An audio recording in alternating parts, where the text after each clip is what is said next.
In addition to standard prism and polygon measurement, is an option to have error separation.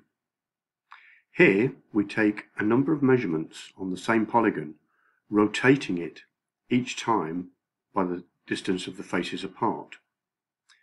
Once we progress, we can effectively remove any residual error in the table movement and get the pure polygon error. To make this demonstration easier, we're going to measure a four-sided polygon. You'll write a simple program to move the stage to the home position, instruct the user to place the polygon at the 0 face, and then we're going to loop round, because it's four-sided, 4 times.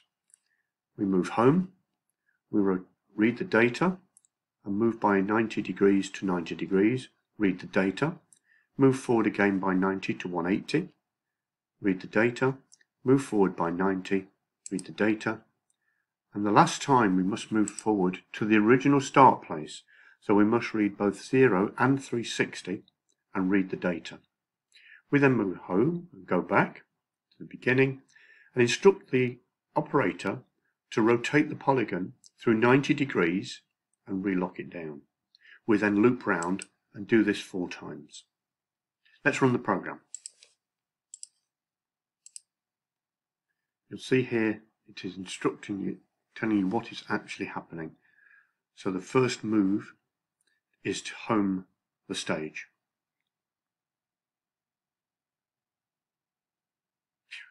We then instructed to load the polygon at the first face. It is already on there, so we can say OK.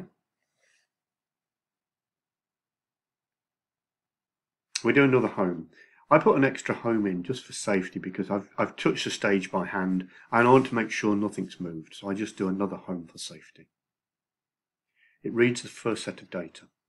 It then moves to the second face, which is 90 degrees, and reads that data. 180 degrees, 270. As we said, we do need to measure the 360, which is the start position, again. The operator is now instructed, after the home position, to rotate the polygon by hand on the stage.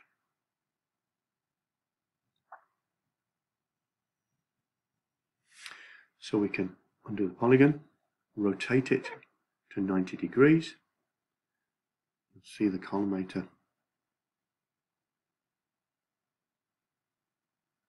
There is no need to zero the autocollimator, as each one is done automatically inside the program. And we're ready to continue. And it will repeat the program, but it's now been rotated through 90 degrees. And we're going to do this 4 times and then put it into the error separation software.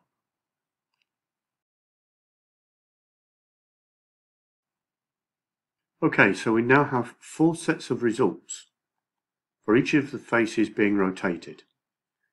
We now save this, and I'll call it error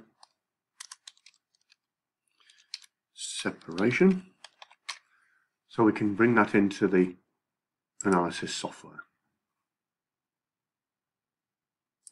We can now go into the error separation application and bring the data we've just measured in for analysis.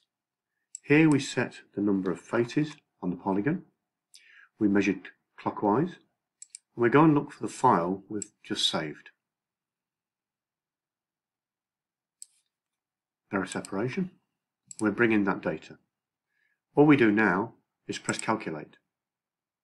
It now gives you the data after all of the faces have been analysed, and we measure the angular difference between 090, 90, 180, 180, 270, and 270 back to 0.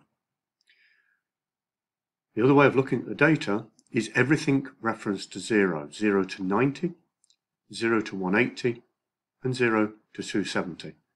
Of course, 0 to 360 should be approximately 0. We then on the right hand side have the maximum pyramidal, which is in the y-axis as opposed to the x-axis, and then the drift is the maximum differences between 0 and 360 for each of the 4 measurements. So this is looking at the stability of the measurement. This is well within the specification of half a second. From here, we can export that data as polygon errors and units and save that as a file, as a CSV file. Demo, save. Because we're in a separate analysis from the main Prism checker, there is a separate help page here specifically for the error separation analysis.